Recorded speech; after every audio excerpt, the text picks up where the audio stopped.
Une grande question pour commencer. L'homme est manipulé, mais il peut aussi manipuler. En est-il conscient? Si oui, pourquoi certains manipulent-ils de façon à empêcher l'homme d'évoluer? Parce qu'il est manipulé? Si oui, par qui ou quoi? Ouais, bon, justement, la question que j'avais tout à l'heure, lorsque tu parlais de la personne qui piquait, il y avait un exemple qui était flagrant, celui d'un homme politique qui avait piqué une veste chez Eaton. Bon. Ah oui? Mais Ok. il sort au Mozambique?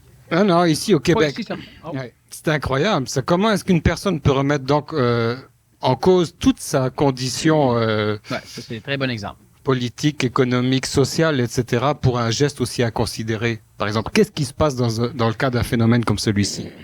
C'est exactement ça. C'était une preuve absolument parfaite de la manipulation. Le bonhomme n'est pas voleur. Je l'ai d'ailleurs même connu. J'ai déjà même été chez lui. Et puis, non, c'est un bonhomme même assez formidable. Et puis, à un moment donné, il rentre dans un magasin, pique un veston.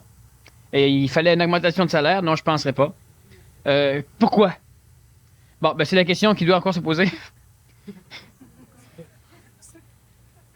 C'est ça. Ouais. C'est ça, la manipulation. Ou un caporal Lortie qui rentre... Oui, manipulé par un plan beaucoup plus bas, par exemple. Un plan même relativement très bas du plan astral, mais le même genre de manipulation, la libération. Pourquoi le caporal Lortie l'a fait? Ben, pour aider l'humain. Parce qu'on était pris par un paquet de dirigeants absolument stupides, etc. Alors, il a décidé de faire sa part, lui aussi, de venir aider, de sauver le Québec. Puis là, il est en prison pour ça. Son corps est en prison, sa partie évolutive est en prison, étant donné qu'il est un être normal, où on l'a instruit que tout ce qu'il faisait tout ce qui était pour arriver par le biais de son corps physique était de sa faute. C'est un peu comme si on disait un jour, on vous remet un corps physique entre vos mains. Alors tout ce qui arrive par ce corps-là, vous êtes en être responsable. Vous allez le payer pour. Alors laissez jamais personne se servir de votre corps. Ben c'est ça, le caporal Lortie, ben, il y a quelqu'un qui s'est servi de son corps. Et lui, ben, vu qu'il pense que c'est lui, ben, évidemment, il est prêt à payer pour. Pendant combien d'années, lentement, ça l'a miné? Je vais vous donner un exemple. Je vais vous conter une petite histoire. Certains qui, maintenant, ont des préjugés ne voudront pas croire ce que je vais dire dans le début. Ils vont croire la fin, mais pas le début. Il y a un bonhomme qui était assez jeune et qui a été instruit à aimer Dieu. Et que toutes les solutions dans notre humanité se trouvaient dans la Bible. Alors, vu qu'il était jeune, il a cru, évidemment. Et plus il lisait la Bible, plus il trouvait les solutions. Et dedans, on disait, aimez-vous les uns les autres. Et on parlait que Dieu aimait tous les hommes, que Dieu pardonnait. Mais le problème, c'est qu'où il restait, lui, les Noirs, c'était pas du monde. Et d'ailleurs, on les appelait les nègres. On les appelait pas des gens, on disait pas des gens, on disait des nègres. C'est la preuve, c'était pas du monde. Mais lui, dans la Bible, on disait pas ça comme ça. Alors évidemment, il a essayé d'avoir des contacts avec les Noirs, et puis là, les Blancs ont voulu démolir le miroir.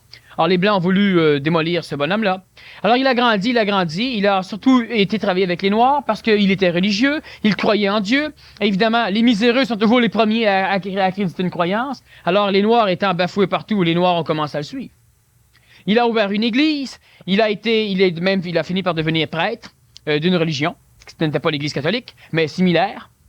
Alors, il a enseigné, il a instruit les gens, et puis il a fait en sorte que les Blancs aiment les Noirs, et puis ça marchait. Il était relié à un plan manipulateur du haut astral, l'astral du ciel. Le Dieu qu'il priait et qu'il adorait, il ne savait pas quel Dieu c'était. Mais lui était convaincu que c'était Dieu. Et c'est ça le problème, c'est que l'homme souvent va dire, oui, mais c'était un criminel, tous les criminels, on devrait les pendre. Oui, mais il y a différentes nuances de criminels. Comme il y a différentes nuances de Dieu. On a des dieux qui disent, et ça c'est aux Indes, vous allez rire, un dieu fait pas ça. Mais là-bas, ils sont convaincus, parce qu'une fois par mois, il faut qu'un adepte aille tuer un touriste avec un bas de nylon. Bon, on a même ici un dieu qui dit, je n'ai parlé un peu la semaine dernière, que la femme, elle est là pour servir l'homme. Et que si elle sert bien l'homme, elle va se réincarner en homme, et là, elle pourrait être sauvée, parce que la femme ne peut pas être sauvée. Bon, alors ici à Montréal, une secte. Mais c'est quand même ce dieu-là le dit. Alors on pense toujours que son Dieu, c'est correct. Alors lui, il pensait la même chose. Mais ça allait bien, c'était haut, c'était parfait. Lorsqu'il lui manquait d'argent, il priait. Il avait une réponse, il essayait, ça marchait. Alors il a réussi à s'occuper des vieillards de sa paroisse, financer, il a réussi à s'occuper des miséreux, de donner de la nourriture. Tout marchait, ça allait bien. L'église se remplissait de plus en plus. Jusqu'au jour où c'était peinturé des phénomènes du Ku Klux Klan dans la porte de son église. Alors, le clan est une organisation, une société secrète qui, évidemment, veut pousser le pouvoir blanc, détruire donc les Noirs aux États-Unis. Alors, il a été malmené, et c'est ça, c'est le même que fonctionnent les manipulations de l'astral. Lentement, il a fini par haïr le Ku Klux Klan. Mais la Bible disait de ne pas haïr, il a toujours su. Mais là, il commençait à haïr. Lentement, il se faisait manipuler, et là, le Dieu qui était venu le chercher, lentement, ce Dieu prenait le vrai visage. Alors, ce bonhomme a décidé de créer l'Église du peuple, parce que c'est le peuple qui a besoin de l'Église. Alors, lentement, ça allait. Il protestait, il s'occupait de marches. En fin de compte, il a fait une immense tournée aux États-Unis pour promouvoir la parole du Christ. Et il était toujours correct, mais il ne savait plus qu'il était charrié. Jusqu'au jour où il a rencontré un homme, un héroïnomane, une personne possédée par l'héroïne. Alors, il a voulu le sauver. Il l'a tenu, il l'a forcé à... L'autre, il était en crise, alors il s'est couché avec, il l'a maintenu. Il a passé un peu plus de 24 heures avec, à absorber l'énergie de l'autre. On appelle ça de l'exorcisme. Quand ça a été fini, le gars, il était plus héroïnomane. L'autre a commencé à l'être. Alors ce prêtre a donc commencé, maintenant il devait se droguer lui aussi. Et c'est ça, là, lentement, il baissait. Toujours le même manipulateur, toujours la même voix, jusqu'au jour où il part avec 1000 fidèles en Guyane. Et là, il fonde sa ville, Johnstown. Et après quelque temps, 1000 morts. Toujours au nom de Dieu. Et on peut remarquer une dégradation continuelle de... c'était yavique, c'était beau, c'était réel dans sa tête. Et quand ça l'a fini, c'était réel. Mais c'était tout à fait satanique. C'était plus yavique.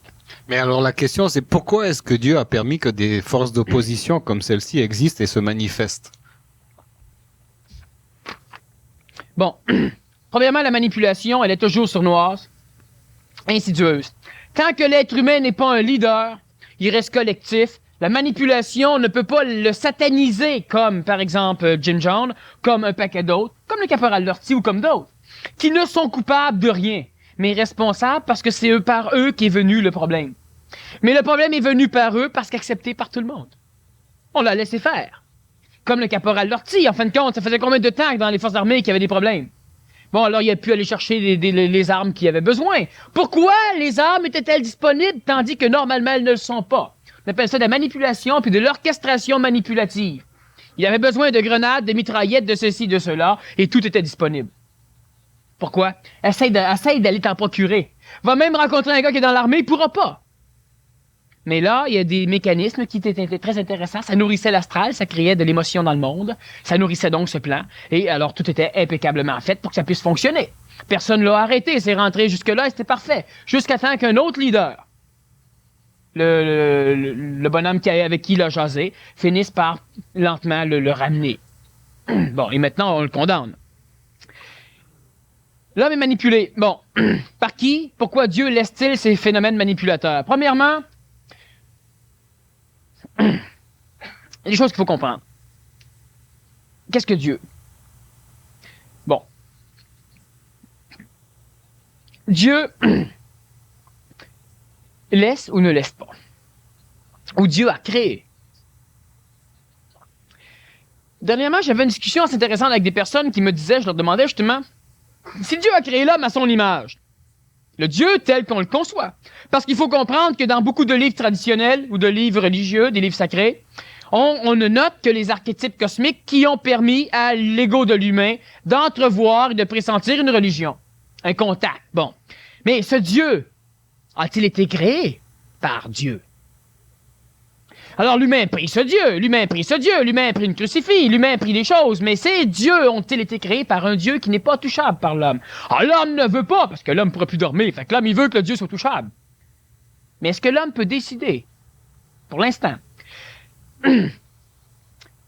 Lorsque je discutais avec la personne, et je lui demandais, on est manipulé, comment ça se fait que l'être humain qui a des raisons intelligentes ne peut pas les exprimer? Pourquoi l'homme qui veut vivre en paix est toujours en guerre? Pourquoi la personne qui veut se coucher et dormir, ça parle dans sa tête et ne peut pas dormir? Pourquoi toujours des choses comme ça?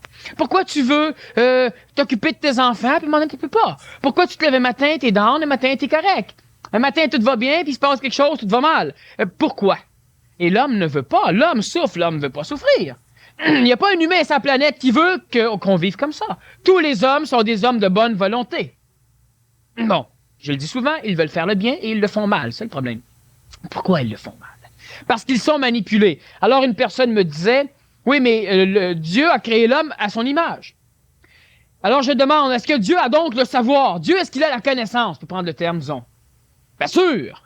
S'il a créé l'homme à son image, pourquoi qu'il ne l'a pas créé intelligent?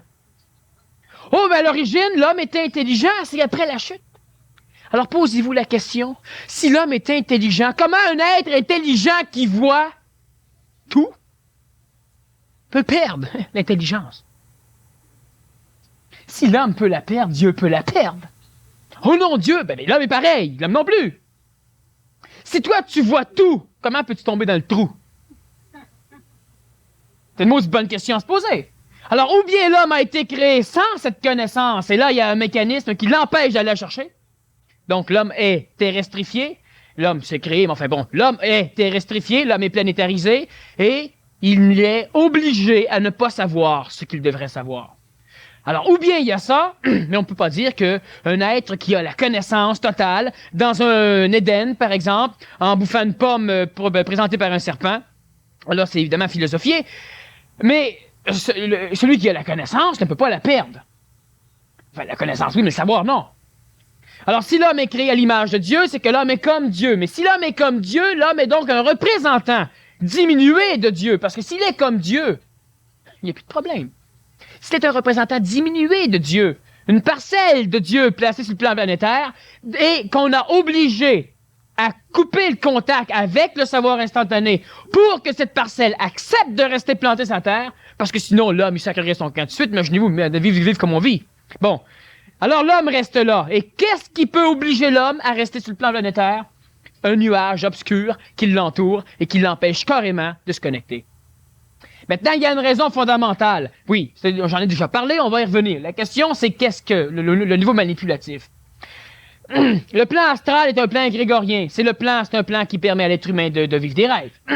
C'est un plan qui permet à l'être humain de prier, d'imaginer, de ce que lui appelle créer.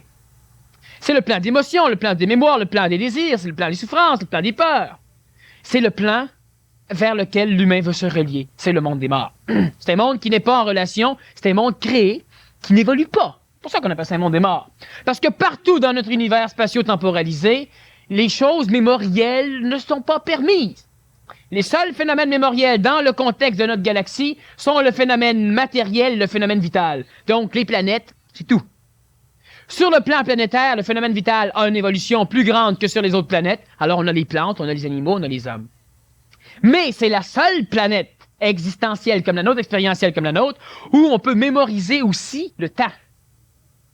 Alors, automatiquement, on a un contexte apparemment d'évolution où tout ce qui a été fait reste dedans. Et c'est le ciel, c'est l'astral. Et l'homme se réfère à ce contexte qui maintenant est dans le présent, mais qui représente non pas l'actualité cosmique, mais l'actualité passée planétaire, mais dans le présent. Alors l'homme vit dans un nuage qui est la stagnation de ce qui se passe, et tout ce qui continue à se passer est fixé dans ce nuage, c'est le ciel. C'est donc le monde des morts. Mort parce que ça ne représente pas la vie, ça représente ce qui a été la vie. Et l'homme est en relation avec ça par son âme, donc par son ego, il mémorise lui aussi, il doit donc apprendre des choses, il doit apprendre comment se connecter avec ça, il doit apprendre comment faire des rituels pour plaire à Dieu, il doit apprendre comment pardonner, il doit apprendre à vivre une relation avec le monde des morts. Et toute la manipulation, elle est là-dedans, c'est-à-dire que l'homme ne doit pas s'échapper du monde des morts. L'homme est un mortel, son âme va dans le ciel, mais jamais l'homme, ça c'est ce que ce nuage veut instruire l'humain, jamais l'homme ne doit traverser ce nuage. Vois-tu, le Nazarien a dit un jour, faites ceci, faites cela, et le Nazarien a ouvert les portes du ciel. Il a dit, les portes du ciel sont maintenant ouvertes. Lorsqu'il dit cela, il veut simplement dire que les portes du ciel sont ouvertes. À partir de maintenant, l'homme va pouvoir sortir du ciel. Et sortant du ciel, il rentre dans les cieux. Évidemment, là, ça a été récupéré par les phénomènes astraux, et là, on dit, t'ouvres les portes, maintenant on peut rentrer. Mais non, l'homme, tout fois que l'homme meurt, l'homme rentre dans le ciel. Il rentre pas dans les hauts plans spirituels du ciel. Il rentre dans les bas plans, d'accord? Le Nazarien, par son évolution, permet aux âmes de pouvoir être digérées dans les plans spirituels du ciel. Mais lorsque l'intelligence, l'Esprit Saint ouvre les portes du ciel, elle ouvre les portes qui empêchent l'homme de sortir. Pas les portes qui permettent à l'homme de rentrer. Mais non. L'enfant, il vient, il meurt, il va au ciel. Tu capotes.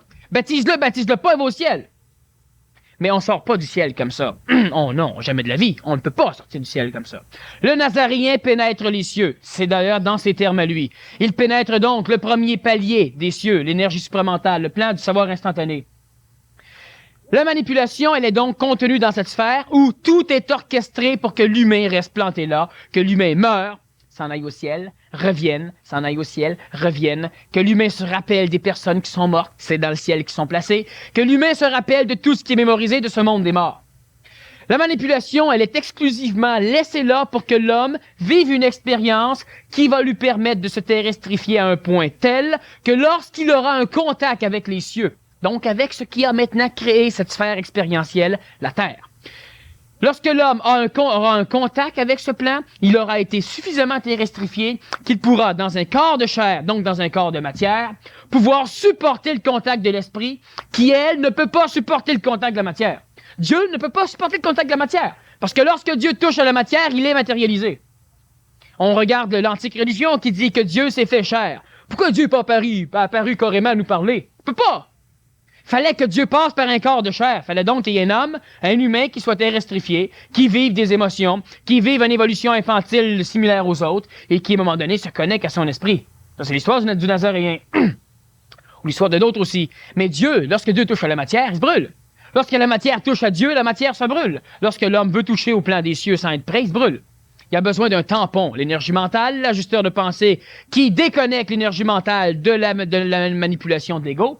Et l'ego étant le foyer central de l'âme étant ce qui permet à l'être humain, à l'homme, d'avoir un contact avec le ciel, d'avoir un contact avec les autres par le biais de ce que l'être humain appelle l'amour psychologique, d'avoir un contact avec le passé, d'entrevoir l'avenir, de pouvoir espérer. C'est son âme.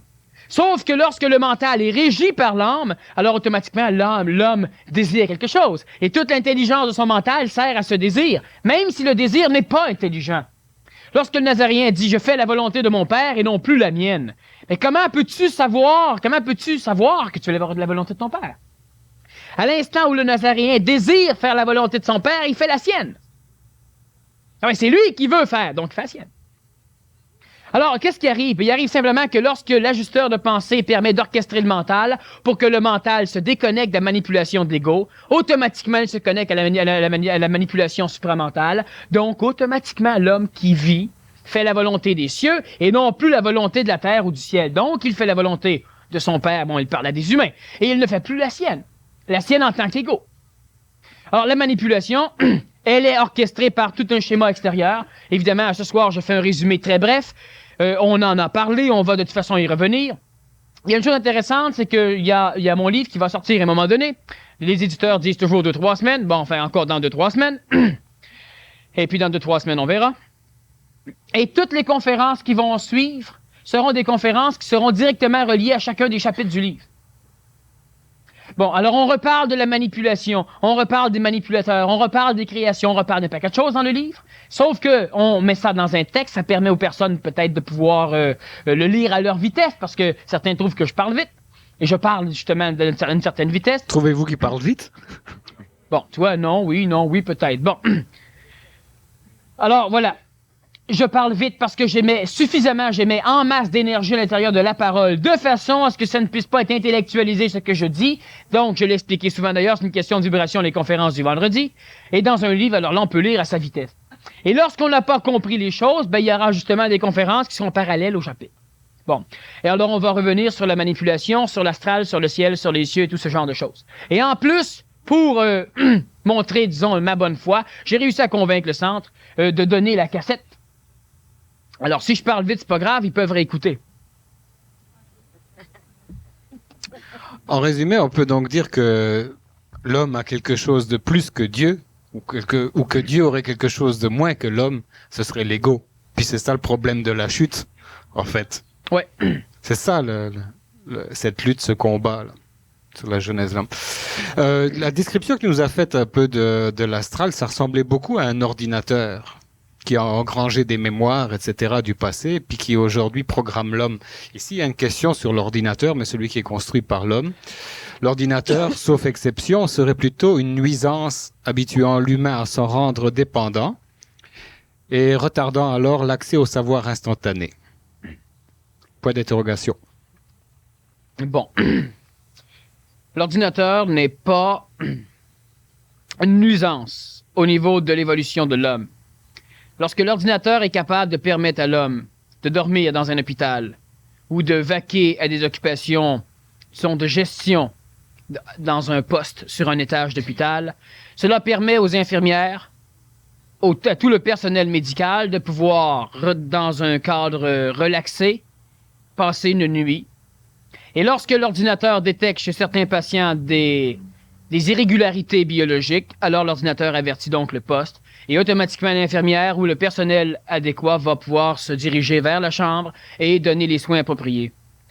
Ça permet donc d'avoir différents électrocardiogrammes, donc des écrans qui sont au niveau du poste, régis par un ordinateur qui, lui, va calculer le rythme cardiaque, la tension artérielle, les moyennes et tout ce genre de choses. L'ordinateur n'est pas une nuisance. C'est merveilleux. Sauf que lorsque le médecin n'est plus capable de prendre le pouls vital de son patient et qu'il laisse faire une machine pour après interpréter ce que la machine lui dit, là, l'ordinateur est une nuisance. Alors, comme dans tout ce qui a été créé par l'humain, le problème, c'est l'homme. Et c'est lui qui décide ce qu'il va faire de ce qu'il crée. Les ordinateurs sont absolument géniaux pour un paquet de raisons. Prenons l'exemple d'une navette spatiale. L'ordinateur de la navette qui a explosé a détecté le problème. Il a détecté que l'un des joints était abîmé. Il a même détecté qu'une espèce de faisceau de chaleur, donc une partie du feu de ce réacteur d'appoint ne poussait pas la fusée vers le haut, mais qu'une partie, au lieu de pousser vers le bas, poussait vers le réservoir central. L'ordinateur a averti l'ordinateur central de la navette. L'ordinateur central a compris le message, mais étant donné que l'homme n'est pas suffisamment rapide, il n'avertit le contrôleur de bord qu'à toutes les 1/10 de seconde. Alors, l'ordinateur central a demandé vérification à l'ordinateur qui s'occupait du joint, donc du réacteur d'appoint, et 10 fois, l'ordinateur d'appoint a averti l'ordinateur central que présentement, un immense chalumeau était en train de découper le réservoir principal de la navette, de la fusée porteuse.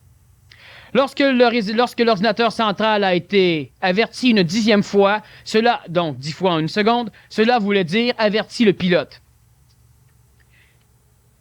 L'ordinateur a averti le pilote du Challenger l'a su, et ça sautait. Si on a des ordinateurs qui sont plus perfectionnés et qui sont capables dans des cas extrêmes, parce qu'il faut comprendre une chose, c'est que les fusées d'appoint poussent, et l'ordinateur a même légèrement braqué le faisceau du réacteur pour pouvoir contrebalancer, parce que vu que le faisceau de propulsion ne poussait pas la navette dans la bonne direction, étant donné la désorientation de l'axe de la fusée d'appoint, l'ordinateur a même fait bouger cette fusée, c'est cet axe du propulseur d'appoint pour replacer la navette. Mais étant donné que l'humain ne fait pas encore et ne peut pas encore créer des ordinateurs auxquels il peut faire totalement confiance, l'ordinateur ne pouvait qu'avertir le pilote. Le pilote averti a su qu'il était en train de mourir. Les ordinateurs, très, très utiles lorsqu'on les applique aux bonnes places, aux bonnes choses. L'ordinateur n'est plus utile si on lui demande « Mon enfant a 25 sur 100 en mathématiques, que dois-je faire? » Là, l'ordinateur n'est plus utile. Alors donc, il faut faire attention.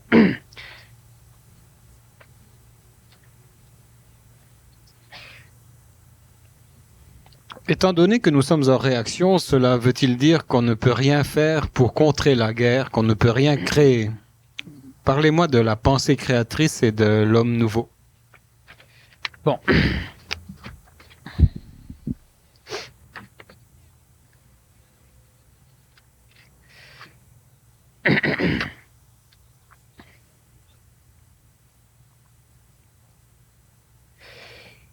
Contrer la guerre. C'est intéressant. Pour l'instant, il n'y a pas de guerre et on demande comment contrer la guerre. C'est ça la manipulation. Comment régler le problème qui n'existe pas et problème auquel on attache tellement de peur qu'on est presque sûr de le créer, au moins pour avoir raison d'avoir peur. La pensée créatrice, ne pensez pas à ça. Non. Pour l'instant, l'homme, la pensée créatrice, ça n'existe carrément pas. L'homme va arriver à un moment donné, un jour, à créer, à partir de l'énergie vitale, c'est-à-dire à partir de l'énergie supramentale, vitalisée ou terrestrifiée. Comme le Nazaréen a fait. Vous savez, quand le Nazaréen a multiplié les pains, c'est pas vrai. C'est une farce. Il y avait un panier vide. Mais les apôtres n'auraient pas pu comprendre que d'un panier vide naisse du pain. Alors il a créé 3-4 pains. Et puis là, il a dit aux apôtres, amène-moi le panier. Ben, l'apôtre a amené le panier avec les 3-4 pains. Puis là, il en a fait un paquet. Mais le Nazaréen n'avait pas besoin de 3-4 pains ou de 3-4 poissons pour faire du poisson. Ou pour faire du pain. La pensée créatrice, ça n'existe pas parce que la pensée, ça ne peut rien faire d'autre que de penser. Et la pensée, c'est ce qui met l'humain en relation avec les forces manipulatrices. C'est pourquoi on va dire, tu penses mal. Ou tu penses bien. Bref, t'es plugué par ta pensée, du côté satanique de l'astral ou du côté yavique de l'astral. Mais quand l'homme pense mal, peut-il penser bien? Non. Quand vous pensez quelque chose qui vous fait peur, on pourrait vous dire, ben pense à de quoi qui te fait pas peur.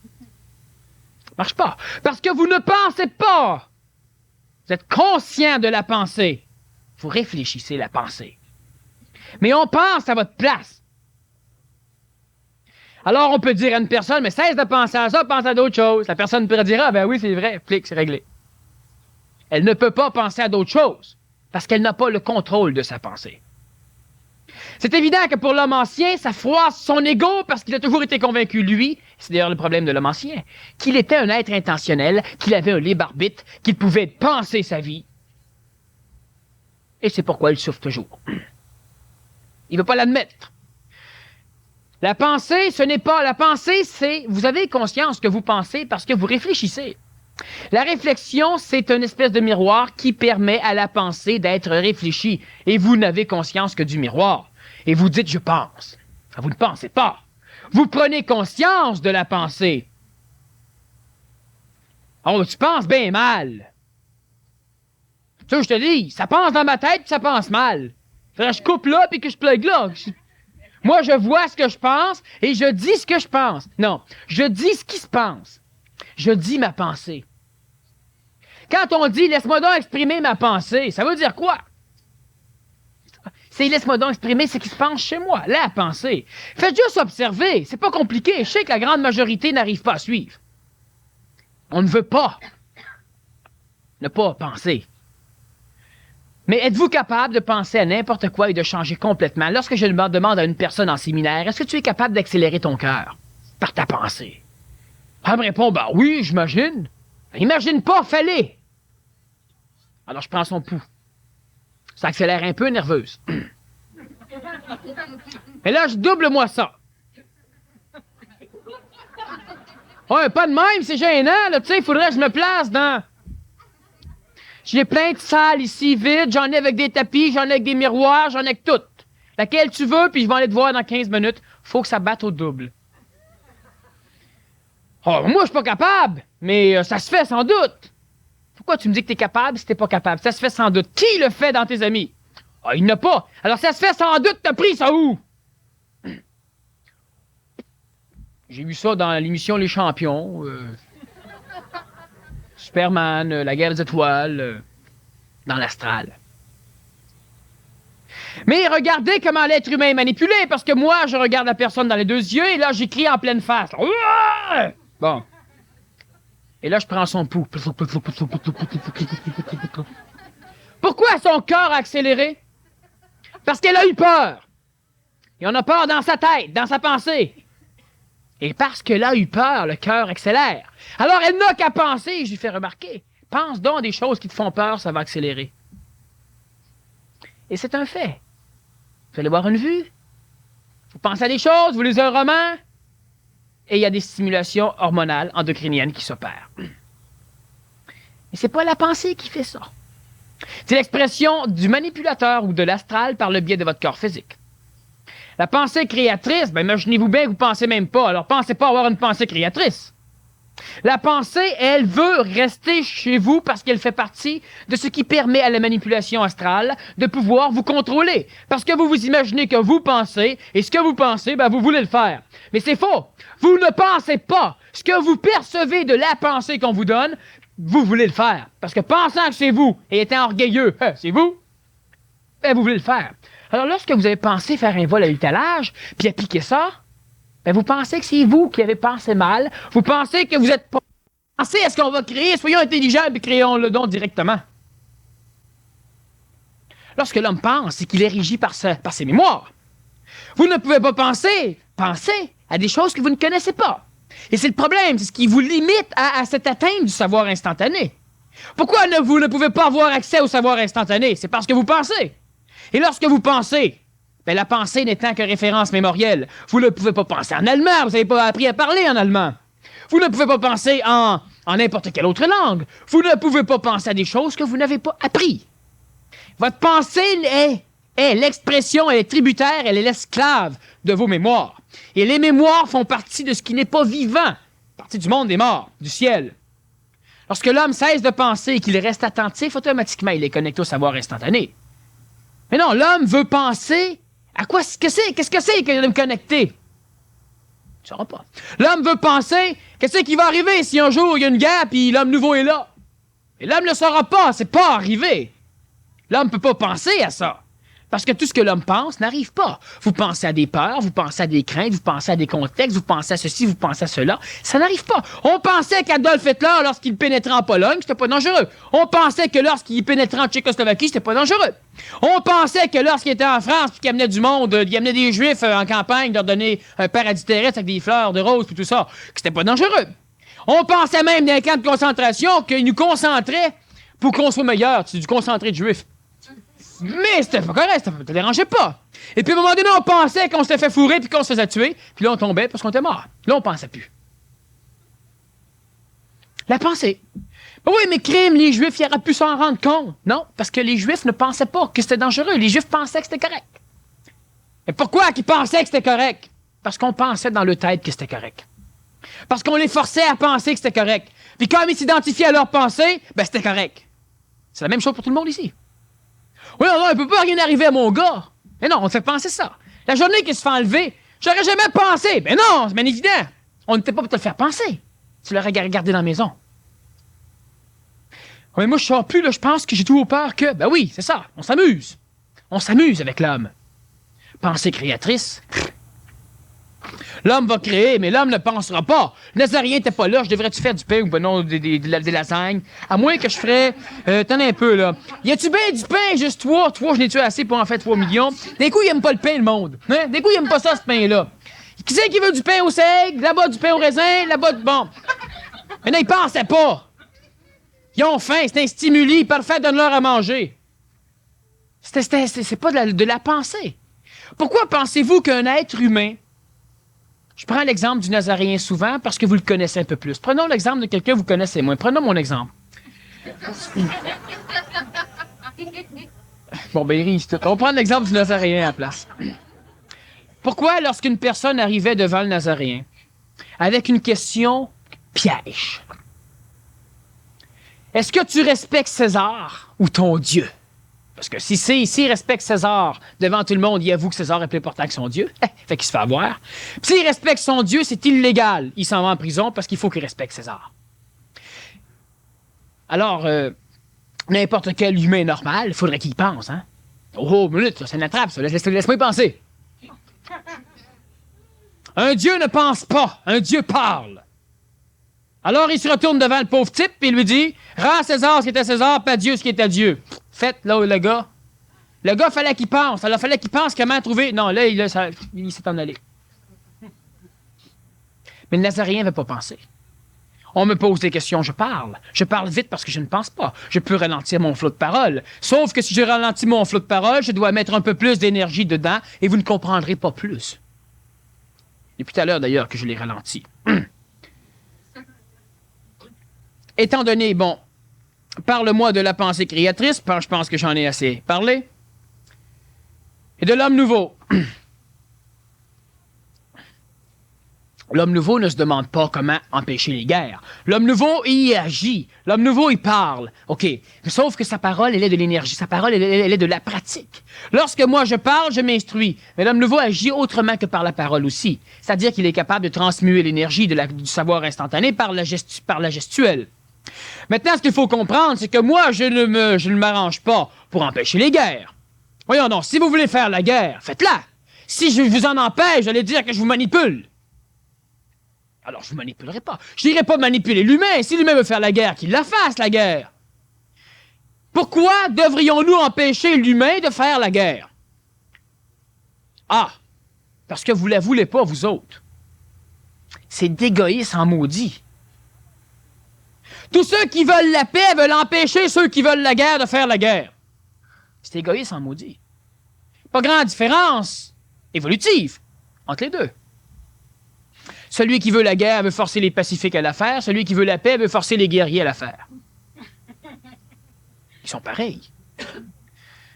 Non, lorsque on ne pense pas à ce qui va se passer quand il y aura la guerre, on ne pense pas, on agit. Moi, je fais On me demandait dernièrement en séminaire, mini-séminaire, pourquoi vous faites tout ça? Pourquoi vous faites des conférences? Pourquoi vous parlez? Pourquoi vous... C'est quoi votre pensée, là? Qu'est-ce qui vous traîne derrière la tête, là? Alors, j'ai répondu le problème avec l'homme nouveau, et c'est le problème lorsque je fais des conférences, c'est que je ne peux pas mentir. Lorsqu'on pose une question intelligente, bien posée, la personne aura automatiquement la réponse. Et même que de temps en temps, je dois m'efforcer à l'ajuster, même parce que la personne qui la pose, elle peut avoir la réponse, mais pas nécessairement tout le monde. Alors, je lui réponds, j'ai eu le temps d'ajuster entre-temps, que je veux simplement avoir la paix. Je pense pas avoir la paix. Je pense simplement qu'un jour, ce qui va m'arriver, il n'y a personne dans la rue qui va être capable de pouvoir le supporter. Il faut que j'aille me cacher. En plus, il y en aura qui seront libres. Plus il y en aura qui seront intelligents. Plus le monde normal va accepter. N'est-ce pas? Le monde normal va accepter qu'un jeune de 12 ans rentre à l'université et qu'il aille dire au professeur de médecine, pas comme ça, il faut faire ça. Mais s'il n'y a rien qu'un, ils l'accepteront pas. Ils vont le disséquer. Mais s'il y en a 1 million, on va dire c'est normal. Ça fait partie de l'évolution normale des choses. On va dire c'est le millénium qui s'en vient. On va dire c'est 13 800 ans d'âge d'or qui arrive. On va dire c'est le retour du Christ dans la tête d'un paquet de monde. On va dire n'importe quoi, mais on va nous laisser en paix. Ça, c'est une raison intelligente de faire ce que je fais. Parce que l'être humain qui m'entoure dans la société québécoise, entre autres, ce sont tous des êtres humains qui, veut pas, se dirigent vers cet homme nouveau. Oh, pas tous en même temps. Ils ne sont pas tous ici, vous pouvez constater. C'est une raison intelligente. Que penser des guerres, que penser de ceci, mais on ne pense pas.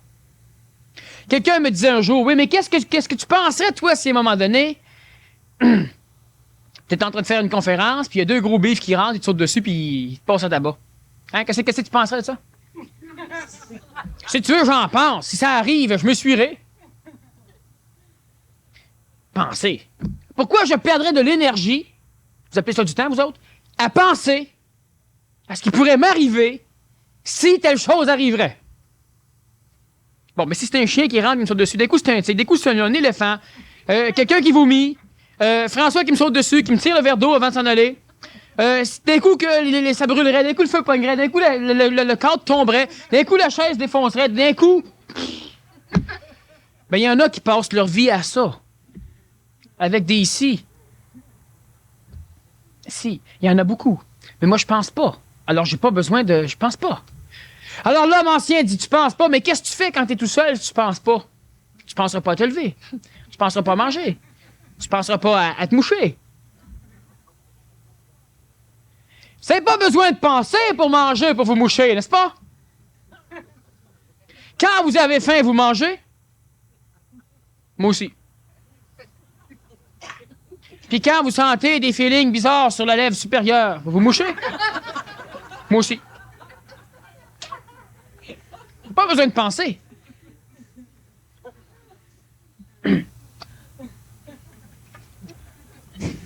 Léonard de Vinci était-il prescient pour avoir inventé, imaginé des inventions qui n'existaient pas à son époque, mais qui, plusieurs siècles plus tard, apparaîtraient?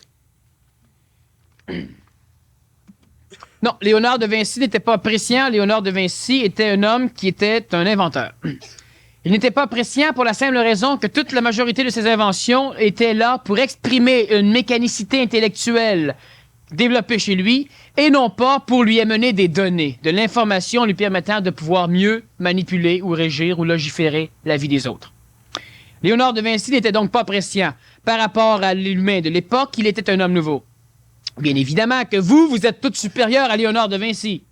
Mais si vous seriez placé dans le même temps que lui, comme vous êtes présentement, ben vous feriez drôle figure aussi. Vous seriez plus qu'un homme nouveau. D'ailleurs, on vous pendrait sans doute. Léonard de Vinci était un inventeur, c'est-à-dire qu'il avait la faculté, il avait de l'intellectualisme très avancé chez lui qui le poussait continuellement dans une jouissance de la création apparente à transformer la matière pour pouvoir éloigner. C'est-à-dire que Léonard ne créait pas, Léonard n'inventait pas pour aider l'humain. Imagine, il inventait un parachute, l'avion n'existait pas. C'était pas pour aider l'humain. Bon. Léonard de Vinci n'avait que... Il le jouissait, c'était sa vie, c'était un artiste, et l'artiste qui l'habitait, les manipulations grégoriennes ou les réincarnations pluralitaires de son ego, l'artiste qui l'habitait, c'est une fusion d'artistes. L'artiste qui l'habitait lui permettait de pouvoir peindre, de pouvoir... D'ailleurs, c'est le premier qui a commencé à disséquer. Il avait simplement une nécessité absolue de transformer la matière, créer une chose, la voir marcher et l'oublier. Un autre maintenant, une autre chose. Alors, il créait des canons, il créait un paquet de machines, c'est absolument effarant. Même la machine pour essayer de découvrir ce qu'il y avait dans la Cadbury. Bon. Et vous constatez qu'il n'a pas découvert le secret, ça prouve ce que je viens de dire. Du moment qu'il l'avait créé, il la mettait de côté et passait à une autre chose. Fait qu'il s'est jamais occupé de finir ce qu'il avait commencé. Alors, que pensez-vous des guides spirituels qui vous aident pour la voyance, les lectures de vie, etc. Où se situent ces personnes selon vous? Sur quel plan? Que pensez-vous d'une personne qui voit son guide spirituel matérialisé? Il y a un guide là. Il est monté.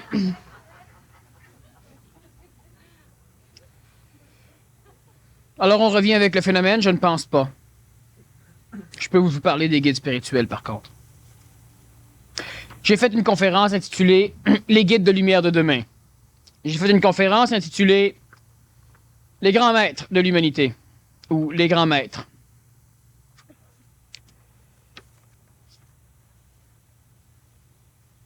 Bon, le guide spirituel. C'est évident que lorsque l'on veut légiférer une croyance, la croyance ne peut pas tenir. Mais l'humain qui a une croyance plus ancrée que sa faculté de s'accepter lui, l'humain qui a une croyance tellement puissante qu'il est même d'accord pour dire « j'aime autant être médiocre, mais pas mettre en doute ma croyance », ben celui-là, je ne peux pas répondre. Alors, adressons-nous aux autres. Vous n'êtes pas des êtres médiocres. Que l'on croit, c'est parfait, parce qu'on peut croire à l'atome, c'est une théorie. Ça explique des choses. Mais il ne faut pas fermer la porte à la réalité au nom de la croyance. Que lorsque la croyance s'avère tout à fait réelle, ce n'est plus une croyance, maintenant on le sait. Lorsque la croyance s'avère fausse, on la transforme pour quelque chose de plus adapté à la réalité, jusqu'au jour où on vivra la réalité. On n'aura plus besoin de croyance, parce qu'on saura. Les guides spirituels, pourquoi tous les humains de la planète n'ont-ils pas leur guide spirituel? Certains vont dire qu'ils les ont, mais c'est parce qu'ils refusent le contact avec eux autres. Mais j'en connais, moi, qui en recherche des guides spirituels, puis n'en trouve pas. Jim Jones a trouvé des guides spirituels, et ça l'a fini là où ça finit toujours. Évidemment, lorsqu'une personne se coupe de son guide avant d'arriver en Guyane, ça finit moins pire. Tous ceux qui vous aident pour la voyance, les lectures de vie, etc. Tout ce que l'homme crée dans le mécanisme astral. Regardez, à l'époque de Dieu, à l'époque disons, de l'ère du poisson, au 17e siècle, on commençait à découvrir l'intellect, la science. Alors, on s'amusait. C'était la haute classe. C'était être snob que d'aller sentir des fioles. Ou encore de regarder une personne se faire opérer devant une salle. Parce qu'à l'époque, on opérait ici. Là, on mettait sur la plateforme, on mettait la personne, on faisait venir la haute classe, et puis on opérait la personne. Bon, c'était un spectacle. Évidemment, elle mourait de... Et si c'était pas d'opération, d'infection. Tout le monde venait respirer, tout le monde venait voir ce qui se passait. On voulait savoir.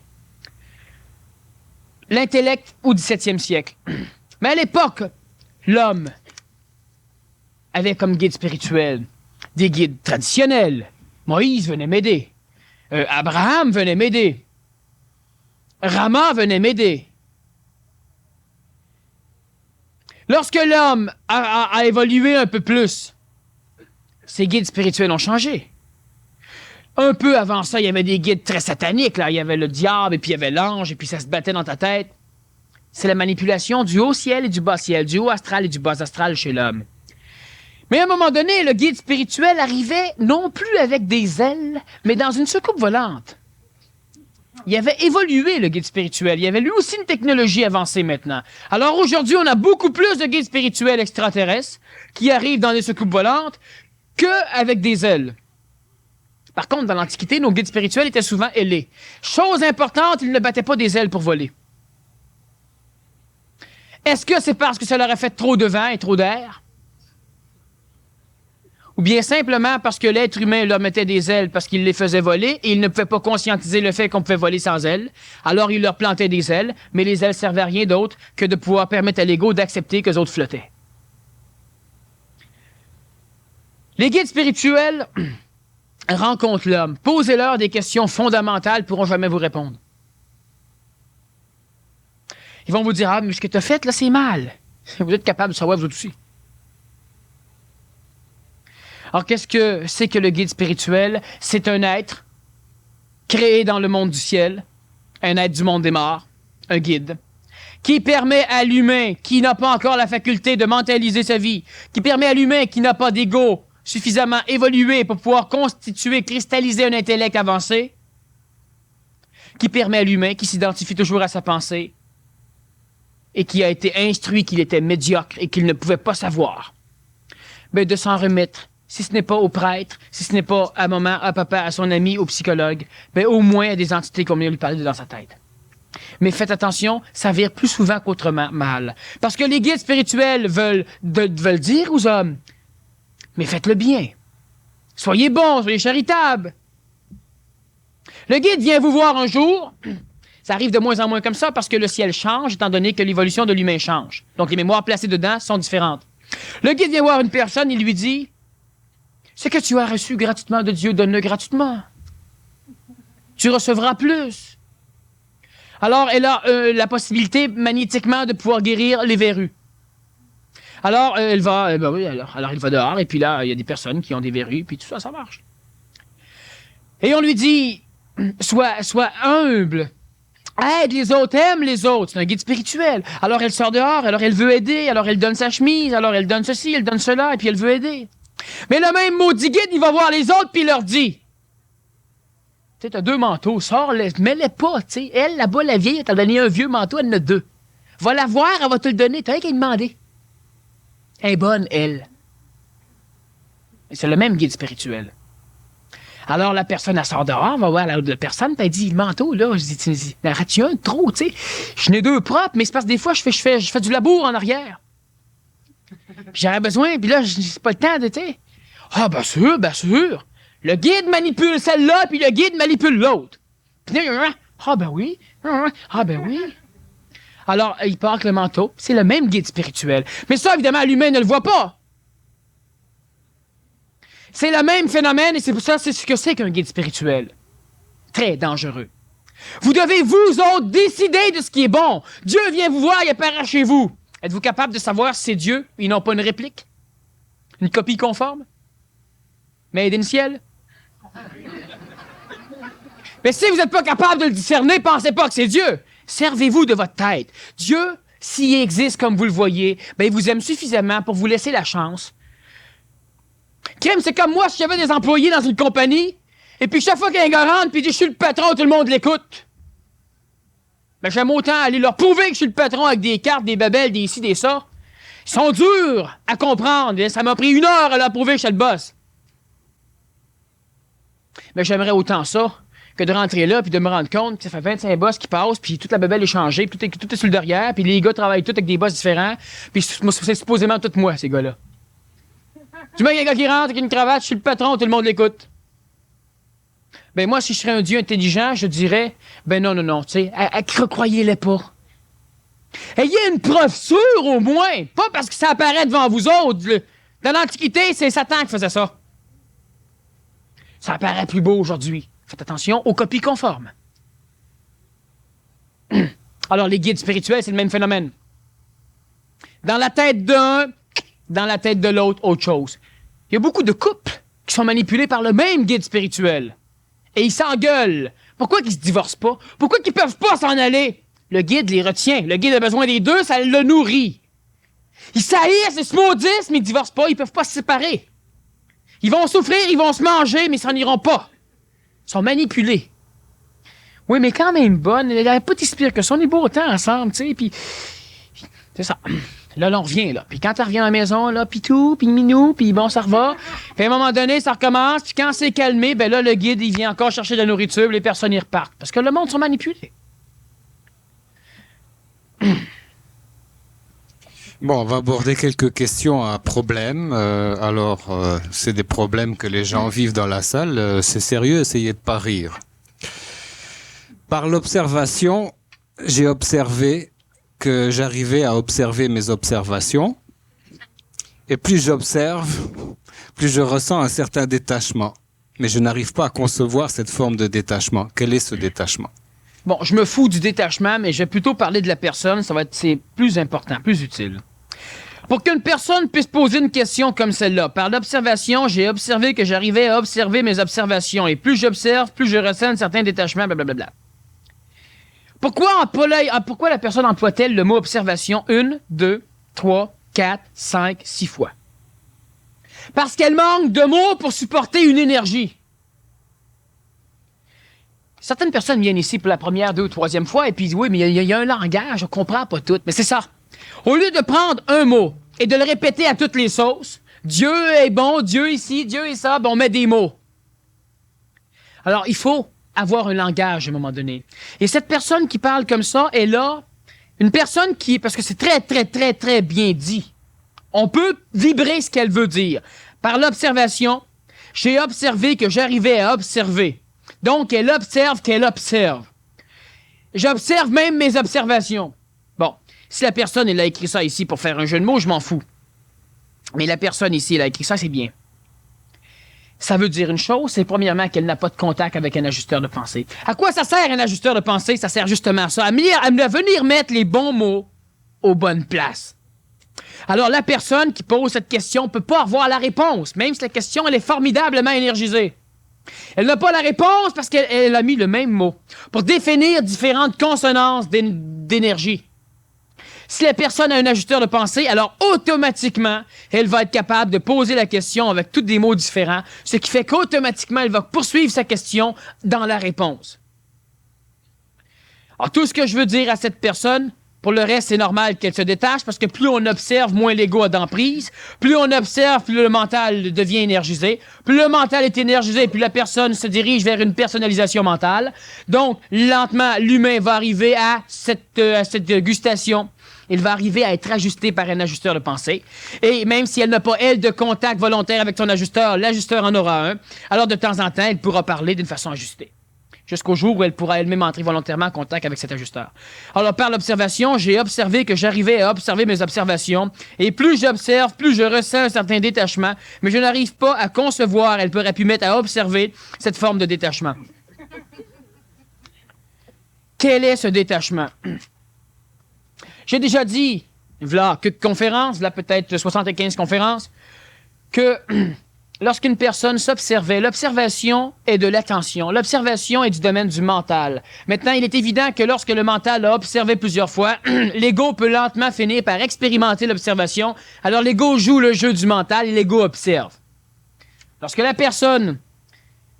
L'observation, bon, j'ai observé que j'arrivais à observer. Mentalement, elle observe qu'égoïquement, elle observe. C'est ça qu'elle a dit. Alors, j'observe mes observations. Donc, mentalement, elle observe qu'égoïquement, elle observe la mémoire de ce qu'elle a observé. Et plus j'observe mentalement, plus je ressens un certain détachement. Ça va de soi? Parce que l'observation, c'est presque vivre. Tandis que la concentration, maintenant, le fait qu'elle observe ses observations. Mais si elle ne fait qu'observer ses observations, elle est dans le domaine de l'astral, du monde des morts. Si elle observe qu'elle observe ses observations, elle observe au niveau mental. Donc, elle est proche du domaine du vivant.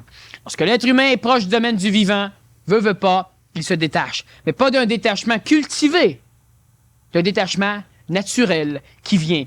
Elle va souffrir de moins en moins et elle va passer par d'autres stages relativement intéressants ou jusqu'au jour où elle pourra se poser la question ajustée et elle aura la réponse.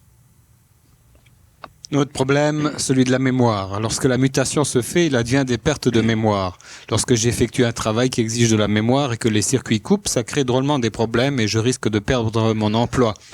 Comment m'accommoder de ce mécanisme et ne pas risquer de perdre cet emploi? Bon. Il est bien évident que l'évolution se fout royalement de votre travail. Bon. C'est sûr que ça crée des problèmes. La personne, elle travaille, elle est mathématicienne, elle est comptable, et puis à un moment donné, ben alors elle a une pile de trucs sur son bureau, elle les comptabilise, et puis à un moment donné, il se passe quelque chose, alors elle prend tout ça, met ça là, c'est pas rentré, puis elle fait des bons. Surtout quand tu oublies qui est ton patron. Tu parles au gars qui est là, que le patron, c'est un... Mais c'est le patron. Ça crée des problèmes. La seule solution présentement envisageable par l'humain qui est dans une phase mutative, et l'humain ne mute pas parce qu'il vient à mes conférences. L'humain se comprend lorsqu'il vient à mes conférences. L'humain s'accepte. L'humain mute parce que c'est naturel. Ça fait partie des choses normales de l'évolution améliorative de l'homme. L'humain qui a ce problème dans un contexte de travail doit s'organiser. Alors, je ne peux pas répondre là, ça dépend du travail, etc., etc. Et je ne suis pas un solutionneur de problèmes personnels. Vous avez de l'intelligence chez vous et vos problèmes personnels ne sont pas là pour vous faire trouver un maître. Ils sont là pour que vous arriviez, vous, à vous trouver, à devenir votre seul maître et à les résoudre. Alors, je ne suis pas un solutionneur de problèmes personnels. La personne qui a ce genre de choses, elle doit instaurer dans la matière. Je vais vous donner un exemple. Moi, j'oublie le numéro de téléphone parce que je déteste parler au téléphone. Il n'y a pas d'énergie là-dedans, il n'y a rien. Bon, c'est bien évident que je suis capable de m'adapter. Mais pourquoi passer mon temps à mettre de l'énergie à l'adaptation? Alors, quand il faut que je téléphone quelqu'un, il faut que je cherche son numéro de téléphone dans un bottin, il faut que je trouve le bottin.